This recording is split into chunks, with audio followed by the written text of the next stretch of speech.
অম্বুবাচী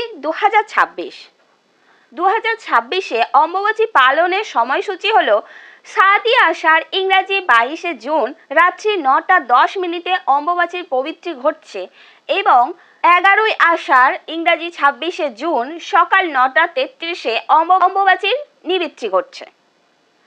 অম্বুবাচীতে আমরা কি করতে পারি ও কি করতে পারি না।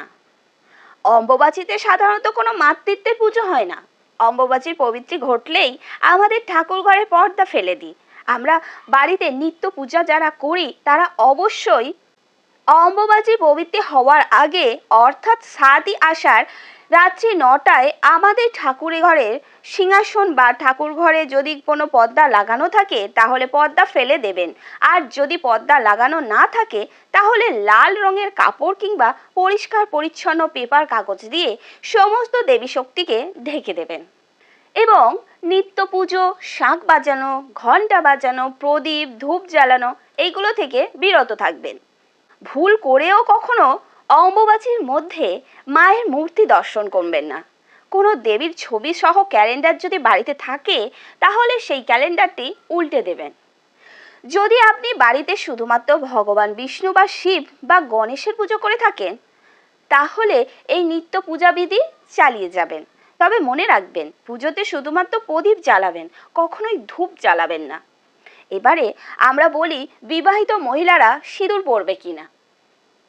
অম্বুবাচীকে আমরা বর্তমান যুগে মাসিক সূচি বা প্রক্রিয়া হিসাবেই বুঝি। মাসিকের রং যেহেতু লাল, তাই অম্বুবাচী তিথির মধ্যে কোনো লাল রঙের পোশাক কিংবা লাল রঙের সিঁদুর পরা চলে না। অম্বুবাচী হলো দেবীত্বের একটা যন্ত্রণা, পীড়া, শারীরিক অসুস্থ থাকা। এই বর্তমান সময় থেকে যদি আমরা 60 থেকে 70 বছর পিছনে যাই তখন আমরা জানতে পারি প্রতিটি গ্রামের কিশোরী মেয়েরা যখন মাসিক চক্রে আবদ্ধ হতো তখন তাদেরকে একটি অন্ধকার ঘরের মধ্যে বন্দি থাকতে হতো। মা, জ্যাঠাইমা, কাকিমা ছাড়া কাউকে পেত না। নতুন বস্ত্র তো দূরের কথা, চুল আঁচড়ানো, সাজগোজ করা এগুলো থেকে বিধিনিষেধ ছিল। তাই অম্বুবাচীর মধ্যে ভুল করেও কখনো সিঁদুর পরবেন না, আর অম্বুবাচীর মধ্যে নতুন কোনো বস্ত্র পরিধান করবে না। যারা নিত্য বাইরে যাতায়াত করেন তারা অবশ্যই সাজগোজ জারি রাখবেন, কিন্তু নতুন পোশাক পরা থেকে দূরে থাকবেন।